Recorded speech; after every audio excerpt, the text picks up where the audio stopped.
Vayan abriendo sus Biblias, por favor, en Lucas capítulo 8. Seguimos en nuestro estudio en el Evangelio de Lucas 8, y hoy vamos a meditar en la porción de los versículos 26 al 39. Lucas 8, versículos 26 al 39.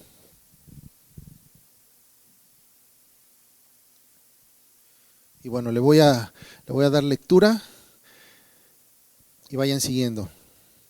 Dice así: y arribaron a la tierra de los Gadarenos, que está en la ribera opuesta a Galilea.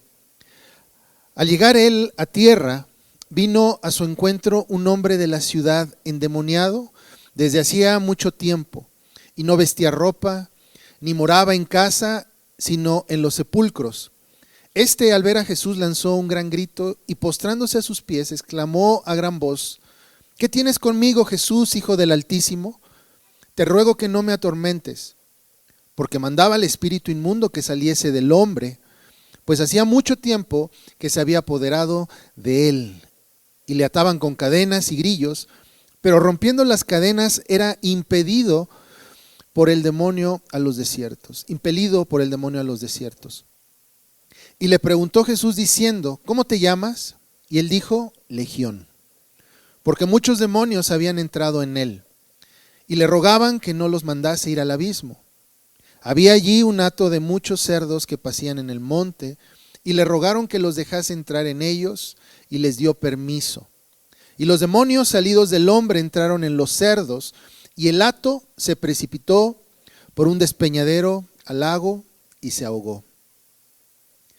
Y los que apacentaban los cerdos, cuando vieron lo que había acontecido, huyeron, y yendo dieron aviso en la ciudad y por los campos. Y salieron a ver lo que había sucedido, y vinieron a Jesús, y hallaron al hombre de quien habían salido los demonios, sentado a los pies de Jesús, vestido y en su cabal juicio, y tuvieron miedo. Y los que lo habían visto les contaron cómo había sido salvado el endemoniado. Entonces toda la multitud de la región alrededor de los Gadarenos le rogó que se marchase de ellos, pues tenían gran temor. Y Jesús, entrando en la barca, se volvió. Y el hombre de quien habían salido los demonios le rogaba que le dejase estar con él. Pero Jesús le despidió diciendo: vuélvete a tu casa y cuenta cuán grandes cosas ha hecho Dios contigo. Y él se fue, publicando por toda la ciudad cuán grandes cosas había hecho Jesús con él. Pues bien, vamos a orar. Bendito Padre, te damos gracias por tu palabra. Gracias, Señor, porque nos has traído aquí para poder escucharla, Señor, para poder ser animados, ser conformados a ella, Señor.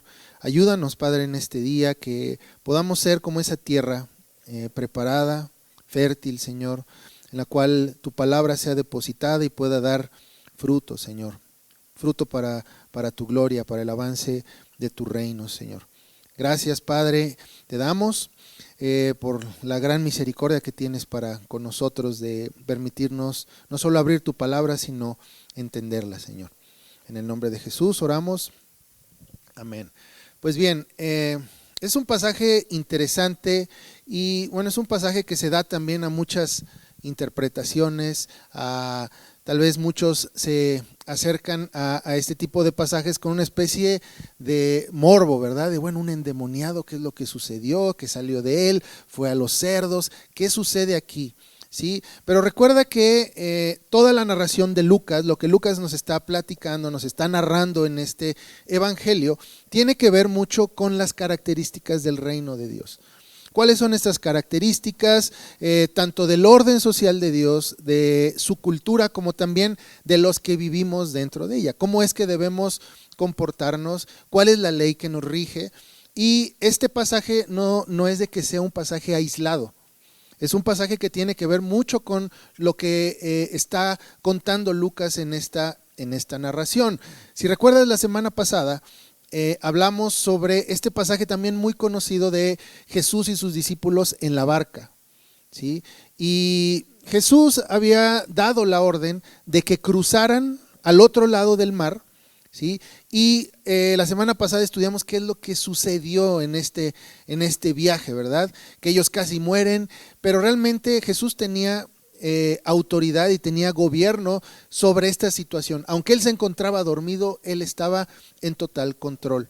Así que esta dificultad que pasaron los discípulos tenía que ver más que nada con mostrar la fe que ellos tenían. Y lo hemos hablado, ¿verdad? Mateo menciona también digamos, este ejemplo de cómo un hombre debe cimentar su casa en la roca y no en la arena, porque dice que vendrán vientos y sacudirán y darán con fuerza, con ímpetu, dice, sobre esta casa, y será grande su ruina, ¿sí? Esto tiene que ver también con este tipo de dificultades y pruebas que Dios permite en nuestra vida para revelar realmente qué es lo que está en nuestro corazón, ¿sí? En tiempos complicados es donde nosotros pues manifestamos qué es lo que hay dentro de nosotros, dónde está puesta nuestra fe. Entonces, en este mismo sentido vemos que del otro lado del mar, ¿sí? Pues se da esta narración que Lucas nos presenta. Ahora, hay una pregunta que, queramos o no, siempre terminamos haciéndonos, ¿sí? Sobre todo cuando llegan situaciones complicadas, llegan situaciones difíciles a nuestra vida, y no tanto en nuestra vida, sino en general, en el mundo, ¿sí? ¿Qué tiene que decir Cristo acerca de situaciones difíciles que parecen que están fuera de control? Vimos la semana pasada la tempestad que pasó, que hubo en el mar, ¿verdad? Con los discípulos en una barca. Y es una situación, una tempestad, hablamos que era un tipo huracán, algo muy fuerte, que los discípulos pues se quedaron con, ¿qué hacemos? Es algo que está fuera de nuestro control. Jesús tiene algo que decir, tiene respuesta para este tipo de situaciones, ¿sí? Naturales, por así decirlo. Tiene también el Evangelio implicaciones para situaciones que pensamos que salen de nuestro control, no solamente en el ámbito de la naturaleza, sino por ejemplo en el ámbito institucional. ¿Qué pasa cuando vemos en nuestra nación que pues las instituciones están corrompidas hasta su raíz? Decimos, bueno, ¿el Evangelio tiene implicaciones para este tipo de situaciones? ¿O son cosas que ya están fuera de nuestro control? Como cristianos tenemos algo que decir a este tipo de caos también institucional, cultural, cuando vemos las noticias o llegan a nosotros pues noticias de lo que está pasando a nivel cultural, pues vemos, hay un descontrol, hay caos. ¿El Evangelio tiene respuesta para esto? ¿Sí? Son situaciones que tal vez como individuos pensamos se salen de nuestro control. No podemos hacer nada, ¿verdad?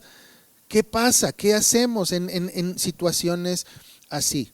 ¿Sí? Y bueno, la pregunta sería, ¿la ley, el Evangelio tiene implicaciones? Claro que sí. Ahora, en este pasaje, Lucas, de 8 versos 26 al 39, se responde esta pregunta claramente, ¿sí? En este pasaje, Jesús cruza. Recuerda que todos los aspectos que están escritos por Lucas tienen importancia y mucha importancia. Por ejemplo, vemos que ellos cruzan el mar de Galilea hacia un territorio que pudiéramos llamar un territorio hostil al orden de Dios, ¿sí? No es un territorio, digamos, que lo pudiéramos contar como un territorio del pacto, sino estamos entrando, o Jesús entra con sus discípulos a un territorio gentil, ¿sí? La tierra de los Gadarenos. Entonces vemos cómo Jesús entra a un territorio enemigo, por así decirlo, y confronta a un ejército demoníaco que ha tomado, según lo que dice Lucas, posesión de un hombre, de una región incluso, y demuestra con esto que la autoridad de Cristo no tiene fronteras, no está limitado solamente a Jerusalén, no está limitado solamente a los suyos, Como pudiéramos pensar, bueno, la autoridad de Cristo es solamente sobre la iglesia, la autoridad de Cristo solamente es sobre aquellos que creen en Él. No, sino la autoridad de Cristo va más allá de simplemente los cristianos o de simplemente las iglesias, sino va más allá. Lo que ocurre aquí en la tierra de los Gadarenos no es un milagro, digamos, de compasión, donde Jesús llega y ve a un hombre endemoniado y lo libera. No es solamente eso. Sí tiene que ver con un milagro, ¿sí?, de misericordia, pero sobre todo es una declaración de victoria y guerra. El rey viene a reclamar lo que le pertenece. Ahora, esta mañana vamos a ver qué tiene que ver este pasaje con el reino. Vemos que el evangelio del reino no es simplemente algo que aplique a las almas o al espíritu de los hombres, sino que es la proclamación del señorío universal de Cristo sobre toda esfera de la vida humana. Jesús no es Señor solamente de tu interior, no es Señor solamente de tu corazón, sino es Señor de tu ciudad, de tu nación y de toda la tierra, ¿sí? Y bueno, vamos también a entender que la iglesia, hablando no de iglesias locales, no de congregaciones, sino la iglesia como el cuerpo de Cristo, no tiene que estar pidiendo permiso para avanzar el reino de Dios, ¿sí? No tiene que pedir permiso para existir, y muchas veces parece que pedimos permiso, ¿verdad? Pero no es así. Vamos a ver cómo la iglesia, gracias al Señor Jesús, tiene autoridad también. Ahora, dice que arribaron, en verso 26, a la tierra de los Gadarenos, y era una tierra que estaba, como les mencioné, al lado opuesto de Galilea. Ahora, este relato comienza con un dato geográfico, que tal vez a primera vista dirán, bueno, sí, nos está dando tal vez un dato de dónde están situados, pero no es secundario este dato. Jesús y sus discípulos llegan a la tierra de los Gadarenos y, como les mencioné, era un territorio gentil. Pero este detalle, como les mencioné, no es menor. Mencioné que Jesús cruza deliberadamente a un territorio fuera, por así decirlo, del pacto Israel, ¿sí? Recuerdas que la ley de Dios, la ley de Moisés, es la que daba estructura a Israel como nación, es la que daba estructura a Israel y su vida social. Digamos, en un territorio gentil, ¿sí?, fuera del ámbito de la ley mosaica, pues podríamos decir que Jesús está entrando a un territorio que, por así decirlo, no tiene gobierno, soberanía. Se pensaría, pero no es así, ¿sí? La incursión que Jesús lleva a cabo aquí es una incursión soberana.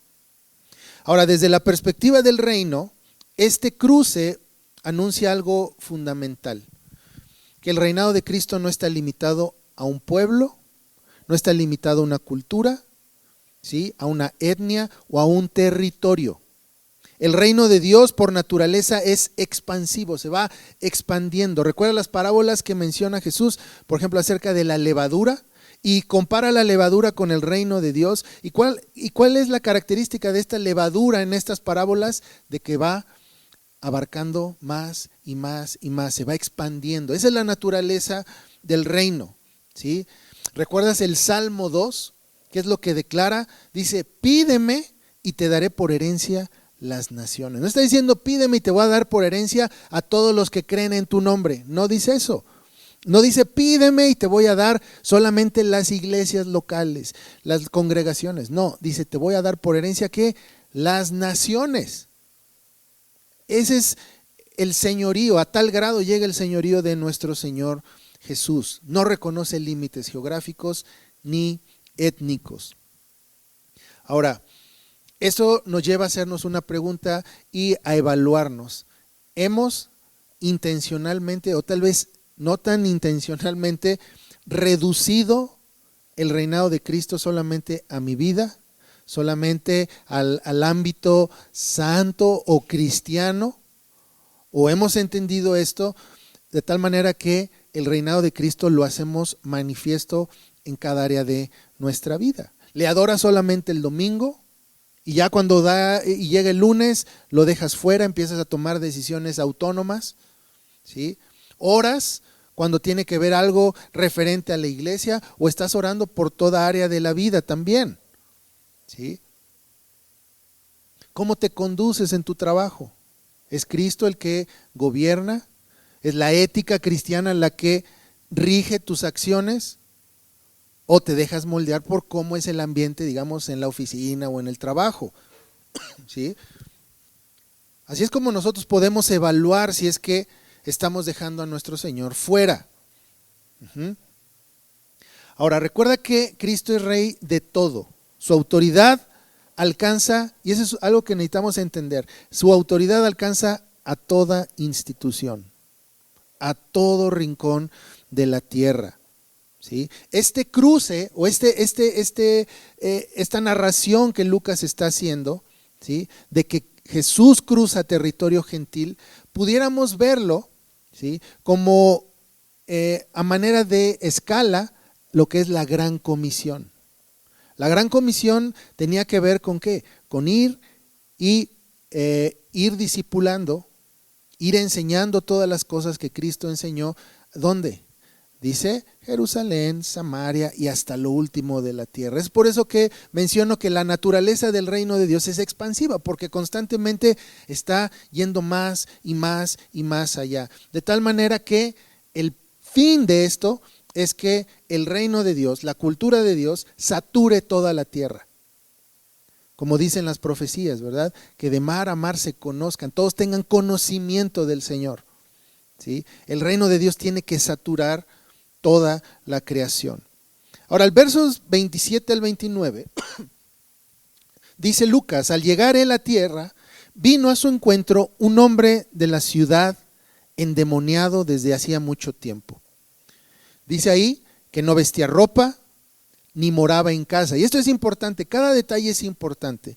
Dice que estaba endemoniado desde hace mucho tiempo, no vestía ropa, estaba desnudo, no moraba en casa, sino en los sepulcros. Dice, al ver a Jesús, lanzó un gran grito y postrándose a sus pies, exclamó a gran voz: ¿qué tienes conmigo, Jesús, Hijo del Dios Altísimo? Te ruego que no me atormentes. ¿Sí? Porque mandaba al espíritu inmundo que saliese del hombre, pues hacía mucho tiempo que se había apoderado de él, y le ataban, fíjate, dice, con cadenas y grillos, pero rompiendo las cadenas era impelido por el demonio a los desiertos. Ahora, cuando Jesús desembarca, dice aquí, lo recibe una imagen fuerte y perturbadora. Un hombre que hacía tiempo no vestía ropa. Dice también que no vivía en una casa, sino vivía entre los sepulcros. Él estaba fuera de la ciudad. Era un hombre imposible de controlar. Dice que lo trataban de amarrar con cadenas, pero se soltaba. ¿Sí? Y que dice también que los demonios que habitaban en él lo arrojaban al desierto. Ahora, Lucas lo que está pintando aquí en relación a este hombre, ¿sí?, es un retrato de desintegración total. No hay en este hombre un solo rasgo de vida organizada, comunitaria, digna. Les mencionaba que la corrupción del hombre, su depravación, que le llamamos la doctrina de la depravación total, tiene que ver con que todo el hombre en su totalidad está corrompido. ¿Sí? Y hablábamos de que en la filosofía hay un efecto que se llama el efecto noético, que tiene que ver con que incluso el razonamiento del hombre está caído. La manera en cómo interpreta la realidad, cómo interpreta los hechos, está corrompido por el pecado. ¿Sí? Entonces, esto de la desintegración, ¿sí?, tiene que ver con que el hombre en el pecado, en su pecado, se ha separado a tal grado de Dios que ya no hay sentido en su vida, no hay propósito, ¿sí?, no hay orden, no hay una perspectiva acerca de la vida, del futuro, entonces está desintegrado totalmente. Y esa es la imagen que vemos con este hombre que está endemoniado, ¿sí? No hay un rasgo de vida organizada, como mencioné, ¿sí? Ni digna. Y es importante aquí entender esto, porque todo lo que define al hombre tiene que ver no con características físicas. ¿Sí? De hecho, Platón, analizando al hombre y queriendo encontrar una definición del hombre, dijo o llegó a la conclusión de que era un bípedo implume. ¿Sí?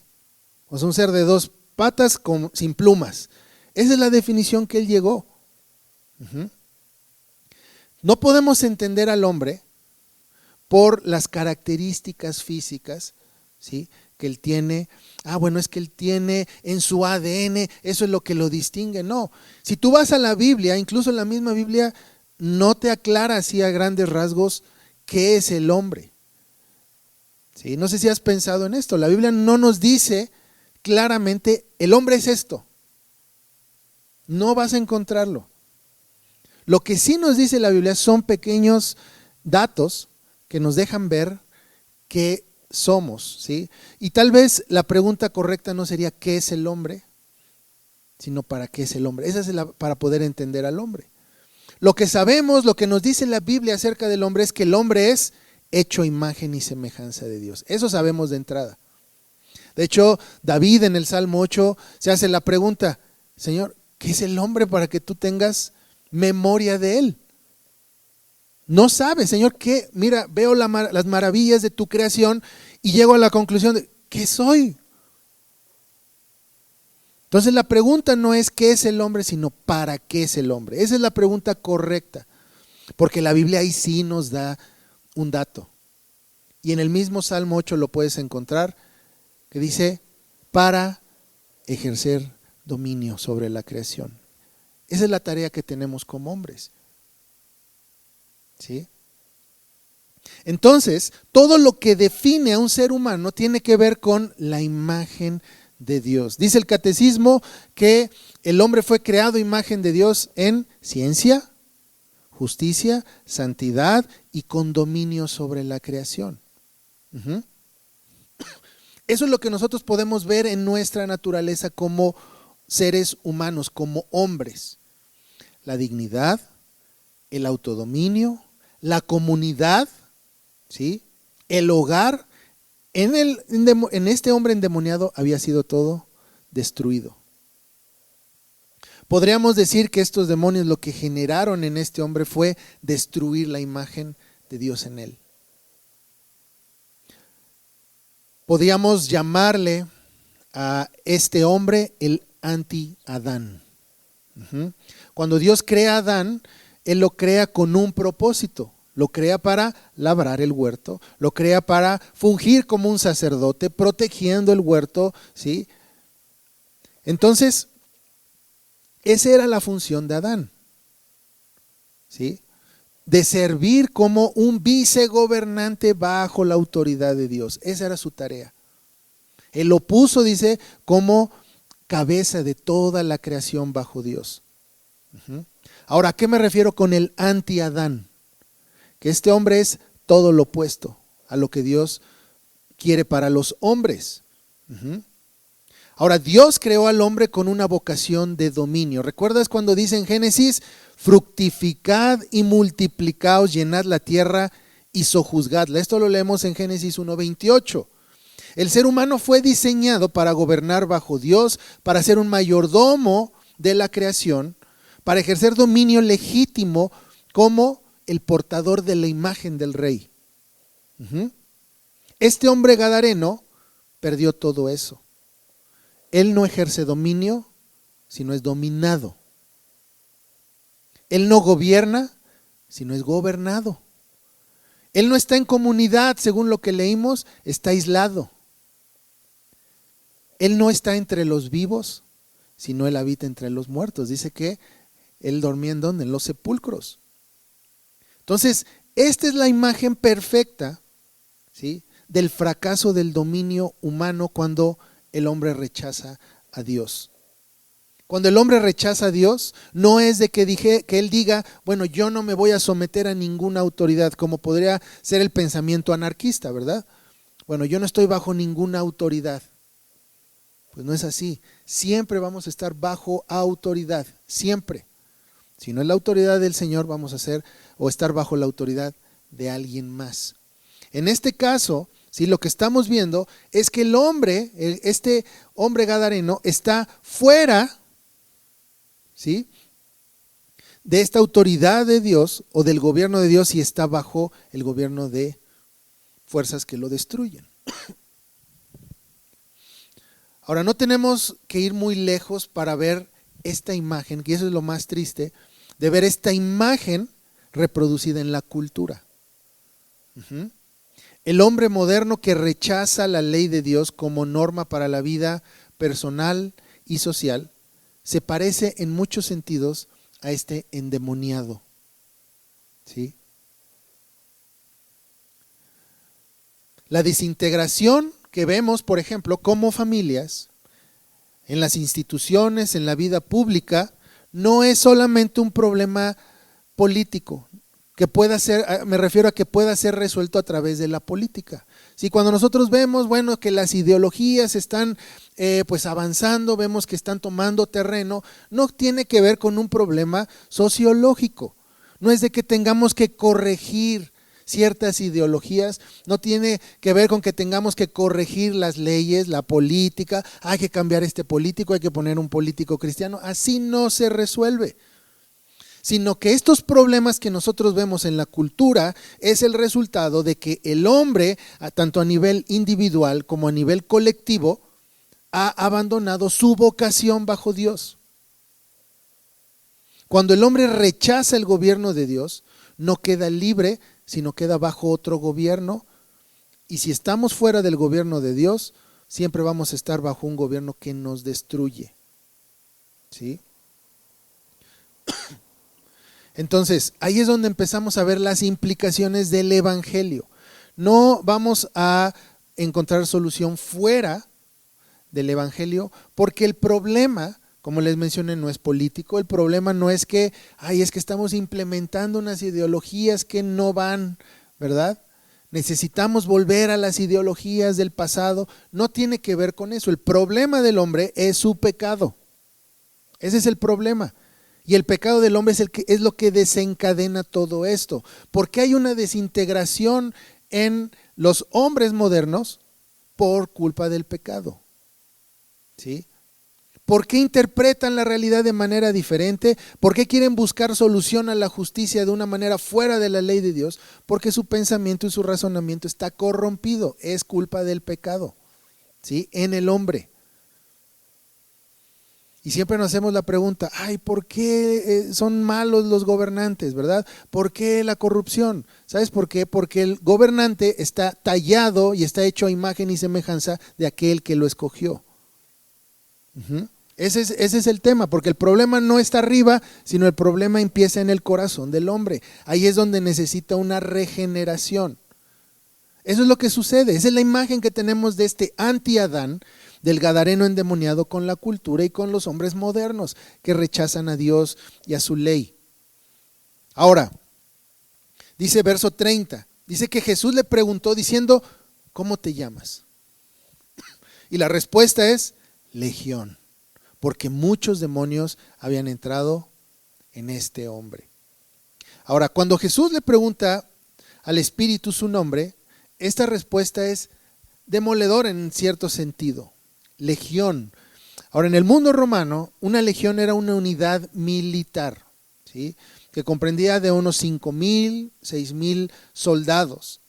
Ahora, cuando nosotros vamos y tomamos esta imagen, porque el demonio no contestó esto de manera aleatoria por decir algo, decir, bueno, pudo haber dicho, pues somos muchos, ¿no?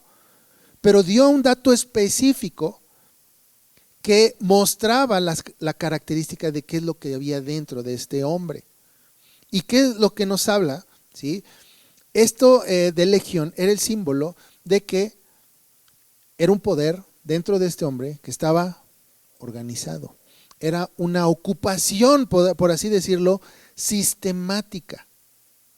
Era una dominación, ¿sí?, sistemática y organizada.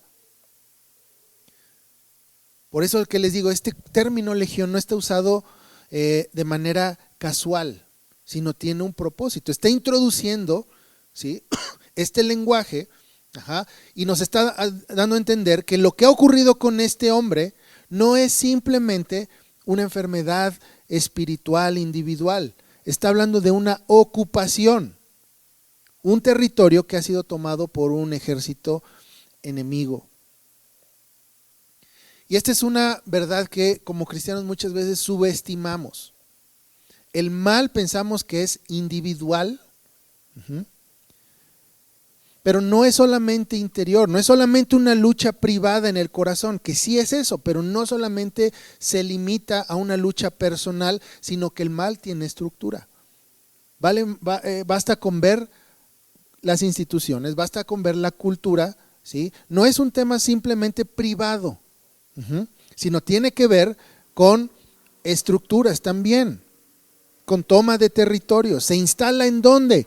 En las instituciones. El mal se instala en las leyes, en las costumbres, en la cultura, ¿sí? Entonces, cuando una nación promulga leyes que van en contra de la ley de Dios, que protegen la injusticia, que santifican el pecado, por ejemplo, no es política solamente, sino estamos viendo que ha habido un territorio tomado por el enemigo. Cuando la cultura, por ejemplo, normaliza lo que Dios llama abominación, ¿sí?, no estamos ante un simple cambio de costumbres, sino estamos ante una ocupación enemiga. ¿Sí? Recuerda que cuando hay un sistema de ley, entendemos que detrás de todo sistema de ley hay un Dios, el cual es la fuente de ese sistema de ley. No podemos desligar el concepto de ley del concepto de religión. Detrás de todo sistema de leyes siempre hay un Dios. Ahora, ¿hay una buena noticia en todo esto? Sí. Vemos nosotros en la narración que Jesús no negocia con el demonio, ¿verdad? Con legión. Sino que Jesús viene y desaloja. La misión, ¿sí?, de Jesús, así como la misión por extensión de la iglesia, es también, podríamos decirlo, una contrainvasión. El reino de Dios no avanza tímidamente, no avanza pidiendo un espacio, sino avanza reclamando los derechos de la corona de Cristo Rey.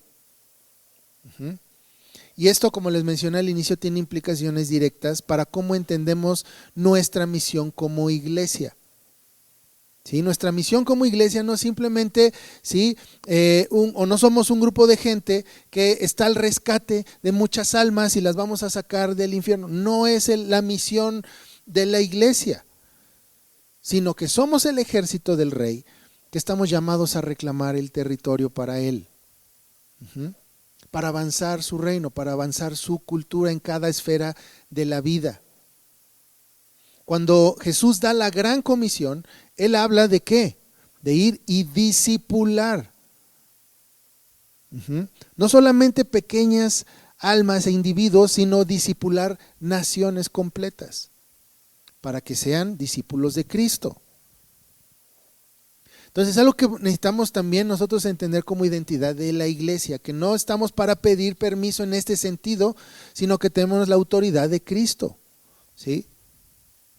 Entonces la ley de Dios no es opcional para las naciones, es el estándar para toda lengua, para toda nación, ¿sí? Entonces cuando la iglesia predica el evangelio completo, ¿sí?, está proclamando que el enemigo no tiene la última palabra, sino que el rey, ¿sí?, es aquel que es soberano sobre todo. Versos 28 y 32 dice, y le rogaban que no le mandase ir al abismo. Había allí un hato de muchos cerdos que pacían en el monte y le rogaron que los dejase entrar en ellos y les dio permiso. Y este es uno de los detalles más reveladores de este relato. ¿Sí? ¿Qué es lo que hacen los demonios ante la presencia de Cristo? ¿Lo desafían? No. ¿Lo ignoran? No. Sino que se postran y le suplican. ¿Qué tienes conmigo, Jesús, Hijo del Dios Altísimo? Te ruego que no me atormentes. Entonces vemos en estos demonios que la actitud que ellos toman no es la actitud de que tomaría cualquier persona que trata con un igual, ¿sí?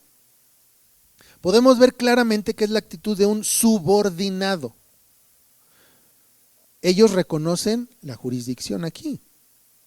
Saben que están ante alguien que tiene autoridad sobre ellos y ruegan que no los eche al abismo, que los deje entrar en los cerdos. Entonces, están haciendo una especie de negociación, pero desde una posición inferior. ¿Qué nos enseña esto sobre la autoridad de Cristo?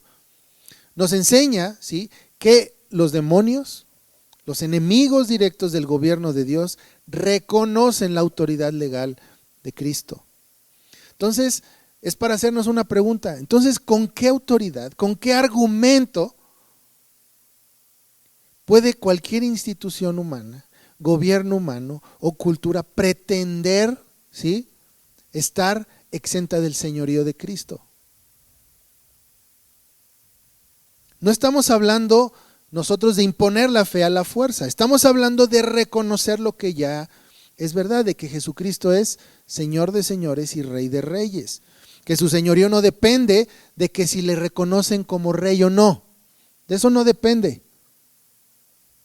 Él es rey.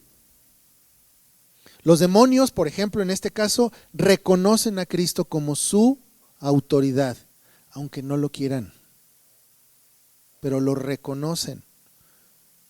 Y esta es la realidad del señorío de Cristo, que antecede y trasciende cualquier reconocimiento humano. Nuestro Señor Jesús no necesita que lo reconozcan, que le levanten iglesias para ser rey. Él es rey.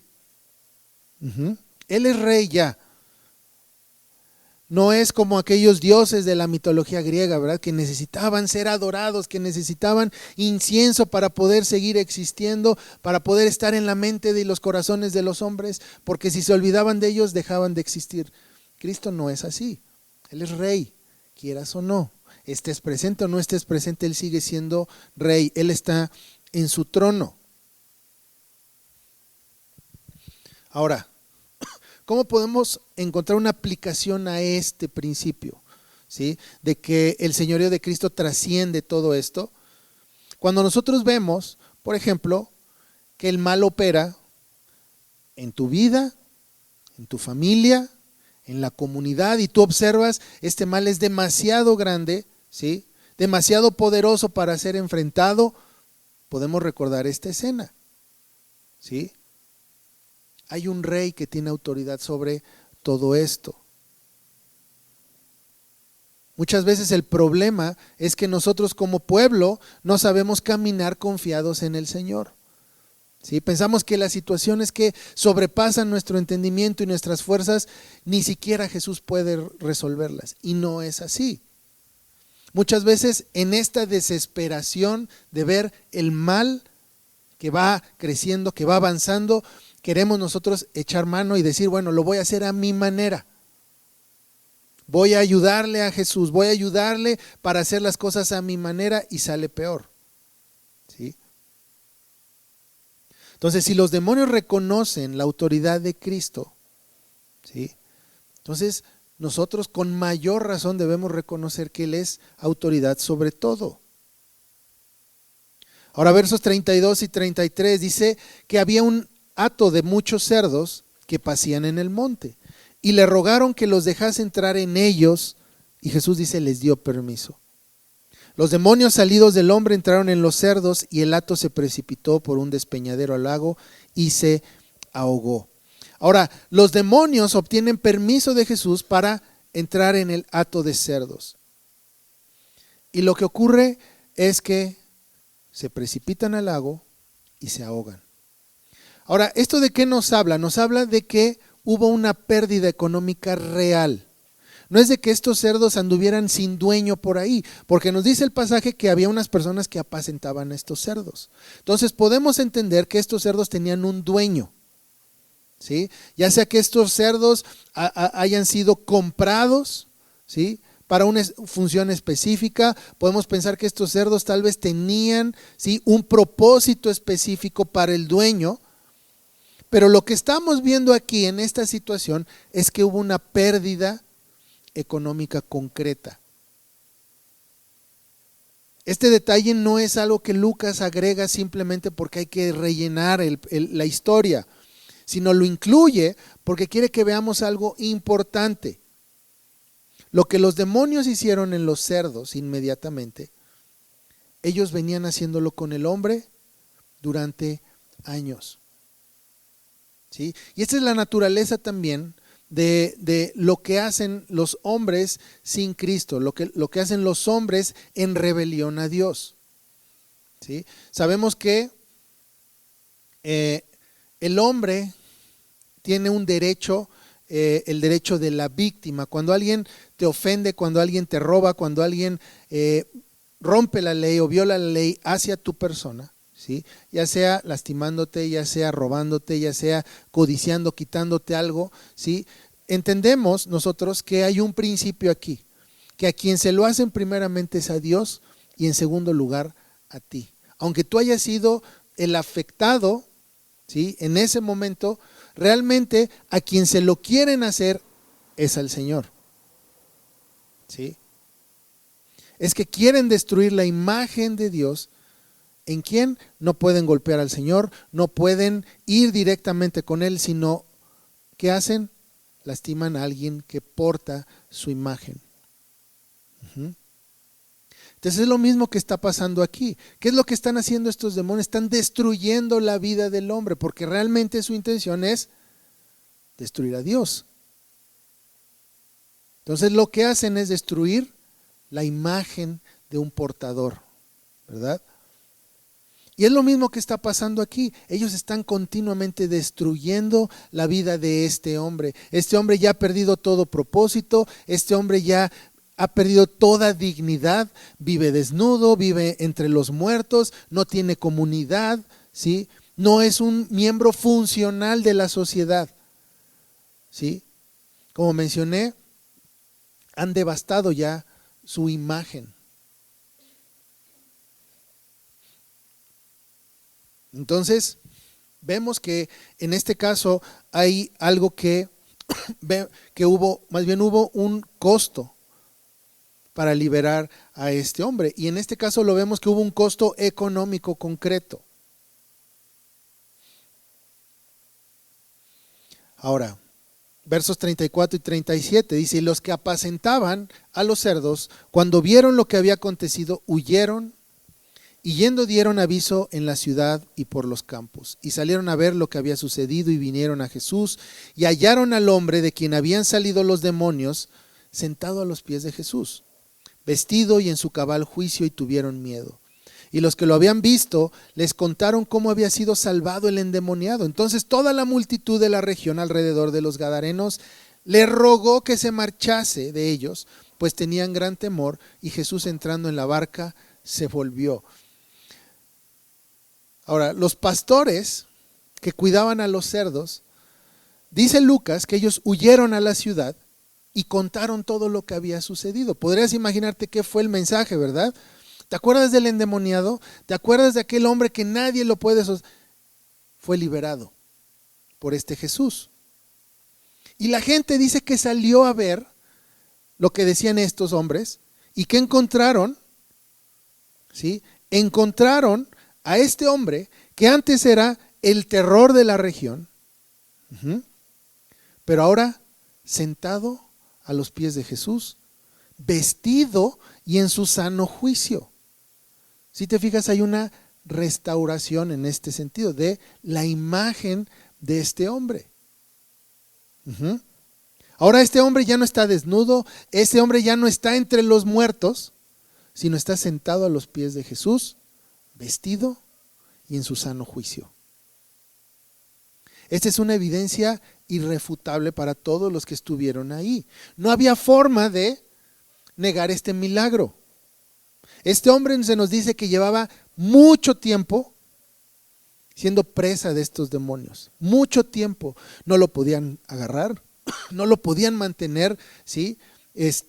Quieto, pero ahora está sentado a los pies de Jesús.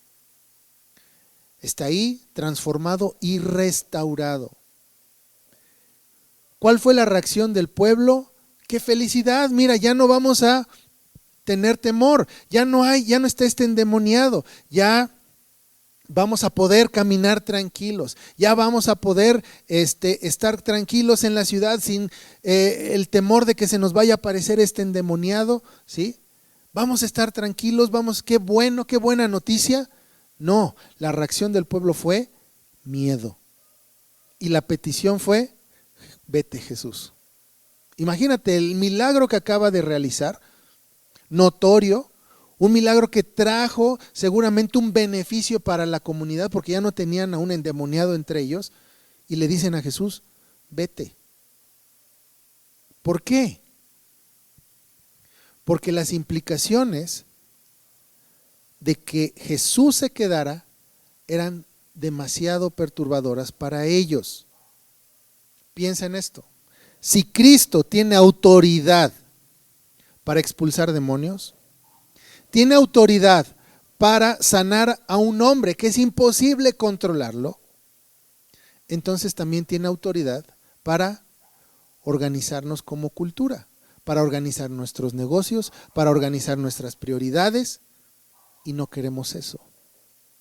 Volviendo al Salmo 2 que dice, cortemos sus cuerdas de nosotros. No queremos ser gobernados por Dios. Esa es la naturaleza del hombre sin Cristo. No quiere el gobierno de Jesús sobre sus vidas. Entonces, si este hombre puede hacer todas estas cosas, ¿qué no va a poder hacer con nuestros negocios? ¿Qué no va a poder hacer con nuestras vidas? Ellos prefirieron seguir en el desorden conocido que una transformación que implica someterse al señorío de Cristo. ¿Qué es lo que pasó? Por ejemplo, lo leemos en Mateo. ¿Recuerdas esta historia cuando Herodes escucha del nacimiento del rey, de Jesús? ¿Sí recuerdas esa parte que dice que cuando llegaron los magos o estos sabios de Oriente, dice, y él supo del nacimiento de este rey, el rey de los judíos, dice que el corazón de Herodes y el corazón de toda Jerusalén se turbó. ¿Recuerdas esta parte? ¿Qué significa que se turbó? Literalmente que fue sacudido y que tuvieron terror. Y te preguntas, ¿por qué terror si este Jesús, el cual tanto hemos anhelado por mucho tiempo, este Jesús, bueno, este Mesías, ¿sí? Este rey de los judíos, es aquel que va, ¿sí?, a continuar con este reinado, ¿sí?, un reinado de paz, ¿sí? Es el Mesías que tanto esperamos. Entonces, suena ilógico, entonces, ¿por qué Jerusalén se turbó junto con Herodes? Porque conocían realmente las profecías y sabían que este reinado no iba a ser nada más en los corazones de las personas, sino que iba a ser un reinado sobre toda la vida y sobre todo. ¿Qué implica que Cristo reine sobre nosotros? Implica que tenemos que sujetarnos a su ley. Y sujetarnos a su ley implica también que estamos, ¿sí?, entendidos de que hay sanciones y de que hay bendiciones por obedecer o desobedecer su ley. Y lo hablábamos hace 1 o 2 semanas, ¿verdad? ¿Qué pasa cuando alguien quiere hacerse un ciudadano de alguna nación? Tiene que decir, acepto estas leyes. No puedo decir, bueno, yo me quiero hacer un ciudadano americano, pero quiero vivir todavía bajo las leyes mexicanas. Es una imposibilidad. Si eres un ciudadano americano, tienes que cumplir las leyes, con todo lo que esto implica, ¿verdad? Bendiciones, pero también sanciones negativas por desobedecerlos. Entonces, el que nosotros digamos y movamos nuestras cabezas, ¿verdad? Cuando decimos Cristo es Rey, a ver, aguas, porque tienes que reconocer también que esto implica sujetarte a su ley y vivir en términos de ella. Entonces esto es lo que está sucediendo aquí. Estos hombres dijeron, vete Jesús, porque no queremos a alguien con este tipo de autoridad. Para nosotros sería mejor, y esto es lo perverso de esto, para nosotros sería mejor quedarnos con este endemoniado a que tú vengas y pongas orden. Y esta narración es un espejo de lo que sucede en nuestra generación. ¿Sí? Queremos a Cristo, queremos un Dios que bendiga nuestros planes, pero no queremos reordenarlos de tal manera que le honren, ¿verdad? Queremos un rey que nos consuele, que siempre esté ahí cuando tenemos necesidad, ¿sí? Pero no queremos un rey que nos exija obediencia. Queremos las promesas que vienen en la Biblia, ¿verdad? Queremos las promesas, las bendiciones del reino, pero sin el rey.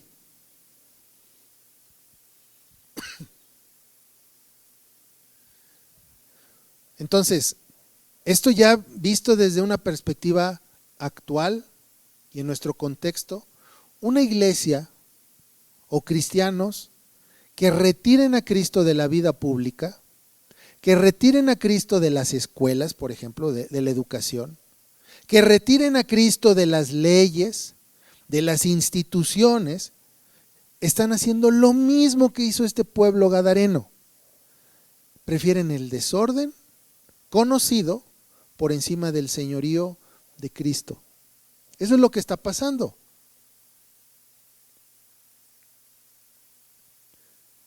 ¿Qué es lo que sucede, verdad? Cuando nosotros decimos, Cristo, retírate de la vida pública, siempre va a traer los mismos resultados. Hombres sin propósito, hombres alejados de su vocación bajo Dios. Dice versos 38 y 39, y el hombre de quien habían salido los demonios le rogaba que le dejase estar con él. Pero Jesús le despidió diciendo, vuélvete a tu casa y cuenta cuán grandes cosas ha hecho Dios contigo. Y él se fue, publicando por toda la ciudad cuán grandes cosas había hecho Jesús con él. Ahora, ¿cuál fue la petición de este anti-Adán ya restaurado? ¿Sí? Fue opuesta a la del pueblo, ¿sí te fijas? El pueblo dice, vete. Pero este hombre restaurado dice, quiero estar contigo, quédate conmigo. Él quiere estar con él.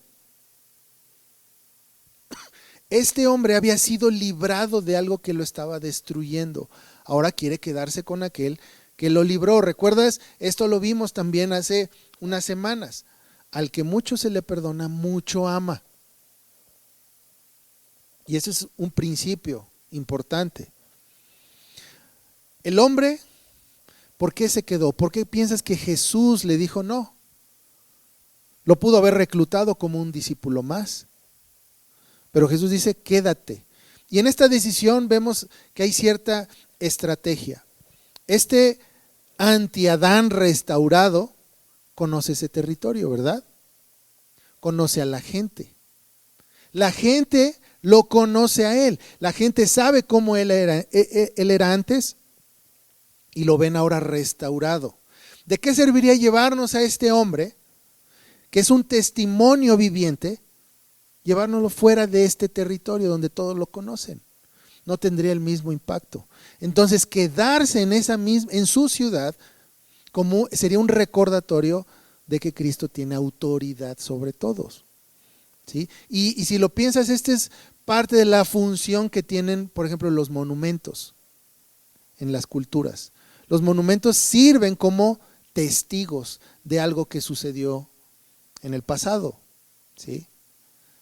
Cuando tú vas por algún lado y ves un monumento o una estatua de algo, reconoces, aquí pasó algo, aquí sucedió algo. ¿Sí? Cuando pasamos por el centro, ¿no? Por la 2 y vemos la casa si es la 2, no sé, la casa de los hermanos Cerdán, ¿sí? Que ves que la casa tiene la fachada toda baleada, Y así la han dejado. ¿Por qué? Porque es un testimonio de algo que sucedió en el pasado. La gente que cruza por ahí recuerda, quieras o no, lo que sucedió, ¿verdad? Este hombre era una especie de testimonio viviente para su ciudad. Era preciso que él se quedara, era preciso de que él se mantuviera en su ciudad para que todos cuando lo vieran como un hombre restaurado, que lo vieran como un hombre ya funcional, pensaran, es increíble que este hombre estuviera en los sepulcros hace un mes o hace 2 meses y ahora está haciendo negocios, ahora está siendo un miembro funcional, ahora tiene un negocio. Ahora enseña, ahora hace esto, ahora hace el otro, tiene una familia, tiene una casa. ¿Recuerdas? Este hombre que estaba allá ahora es un testimonio viviente. ¿Sí? De poco hubiera servido llevárselo con los discípulos, sino su función era estar ahí. Era estar ahí para que todos maravillaran y glorificaran a Dios de lo que había hecho en sus vidas. Ahora, el reino no solamente avanza a través de predicadores que llegan de afuera. Muchas veces, digo, en la cultura mexicana hay mucho de esto, ¿verdad? Que vamos a traer al predicador de Estados Unidos, vamos a traer, porque jala gente, ¿verdad? Porque ellos sí saben y nosotros no sabemos, ¿sí? Pero no es así.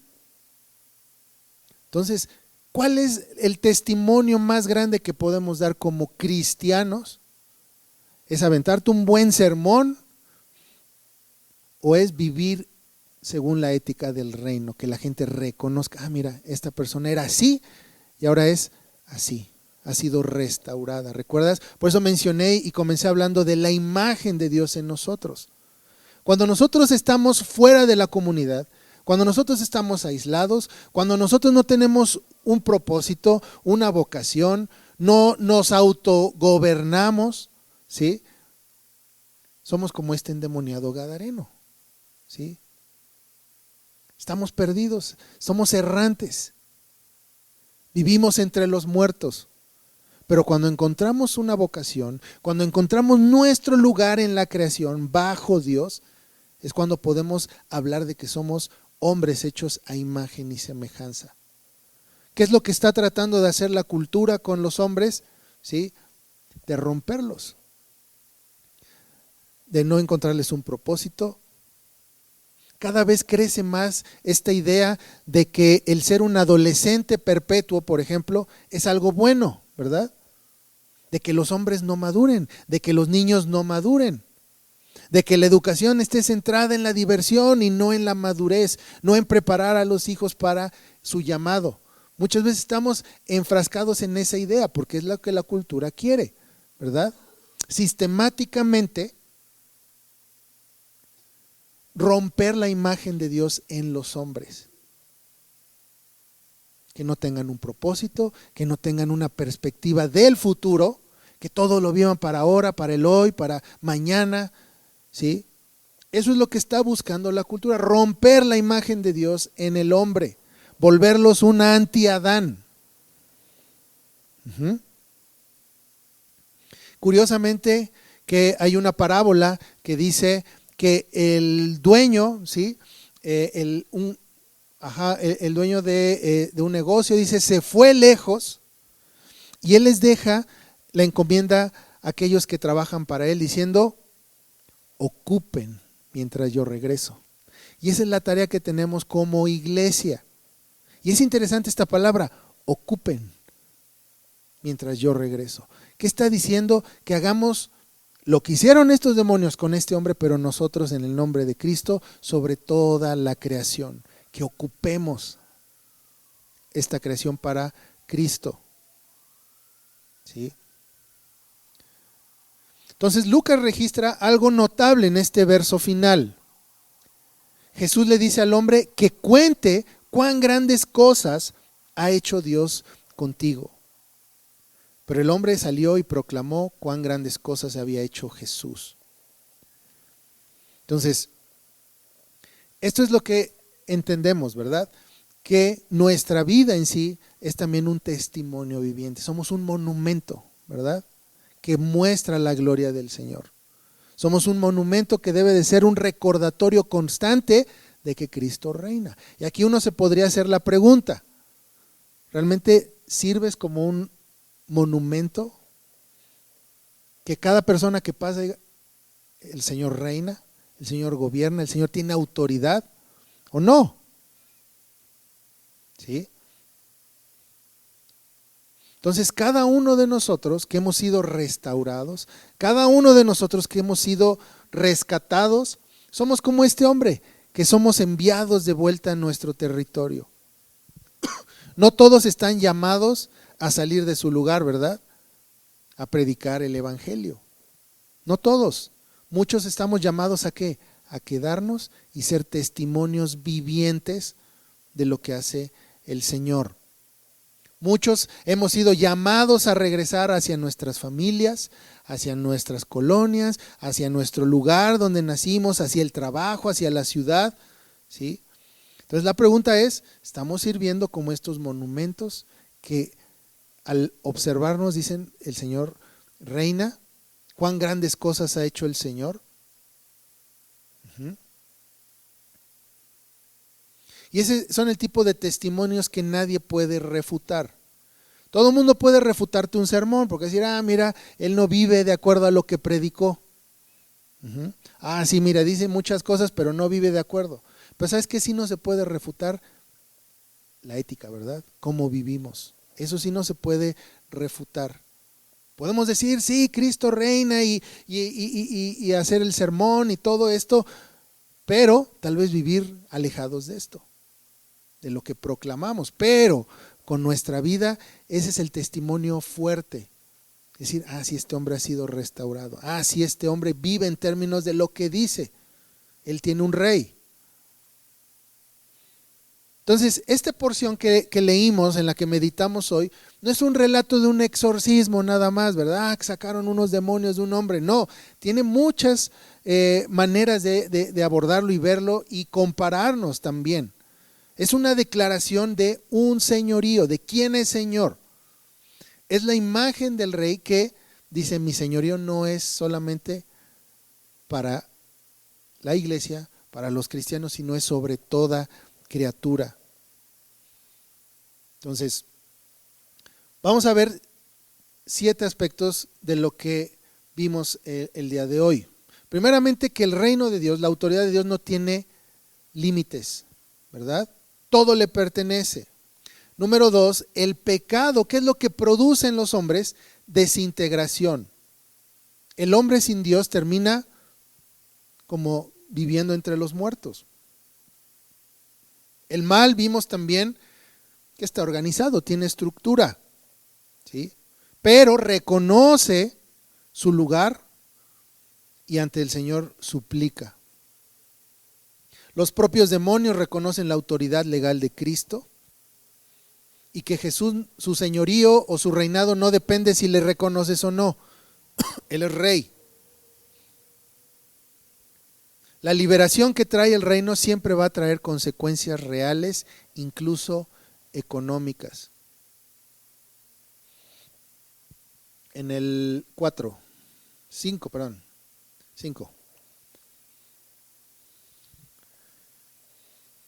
El rechazo informado del señorío de Cristo, ¿sí?, es la peor tragedia que puede vivir una cultura. El rechazar a Cristo, decir, vete, no queremos tu reino sobre nosotros. Y por último, el reino avanza mediante testigos fieles. Muchas veces pensamos cuando escuchamos la palabra misionero, pensamos en alguien que sale, ¿verdad? Está fuera, que es enviado a otra nación, a otro territorio, pero en sí todos somos misioneros, todos funcionamos como embajadores del rey, cada uno en su propia esfera. Entonces hay que quitarnos esa idea de que pues hay ciertos trabajos que son para Dios y hay ciertos trabajos que son seculares o del mundo. No, todo es para Él. Ahí donde trabajas, sea en el taxi, sea en una escuela, sea donde sea que tú estés, esa es la esfera que donde Dios te ha puesto para que tú actúes como ese Adán, ¿verdad? Que tengas dominio, que ejerzas, ¿verdad? Como este embajador del Señor, que vivas en términos de su ley. Entonces, otro principio es en reconocer que la iglesia no necesita permiso para existir, ¿sí? Sino que reconozca que tiene un rey, que que es soberano sobre todo. Entonces, la pregunta es, ¿estamos reconociendo el señorío de Cristo en toda nuestra vida, en cada esfera de la vida, o no? Recuerda, con esto termino, Mateo 28, versos 18 y 19, cuando Jesús dijo: toda potestad me es dada en el cielo y en la tierra. Dice: por tanto, id y haced discípulos a todas las naciones. Y esto se une y se conecta con lo que dice el Salmo 2. Pídeme y te daré por herencia las naciones. Y ahora vemos ya a nuestro Señor diciendo: toda autoridad ya la tengo, ahora vayan, ¿sí? Y hagan discípulos a todas las naciones. Entonces, es un pasaje interesante que va mucho más allá de simplemente una liberación demoníaca, sino que tiene que ver más que nada, el enfoque es la soberanía y el señorío de nuestro Señor Jesús, y de que no hay situación, por complicada que parezca, que Él no tenga control y que no tenga el gobierno sobre esta. Entonces vamos a orar. Bendito Padre, te damos gracias por tu palabra, y gracias, Señor, porque siempre podemos, Señor, encontrar ánimo y gozo al leerla, al meditar en ella, Señor. Rogamos, Padre, que podamos ser estos monumentos, estos testimonios vivientes de que tú eres Rey, de que tú gobiernas sobre toda esfera. Y, Padre, queremos pedirte que aumentes nuestra fe, Señor, para poder vivir en términos de esto, que seamos esforzados, que seamos valientes, Señor, para poner por obra esta ley que tú has puesto frente a nosotros, Señor, para que todos aquellos, Señor, que estén alrededor nuestro puedan reconocerte como el Rey de Reyes y Señor de Señores, Señor, que reconozcan que no hay límites para tu gobierno. Te damos gracias en el nombre de Jesús. Amén.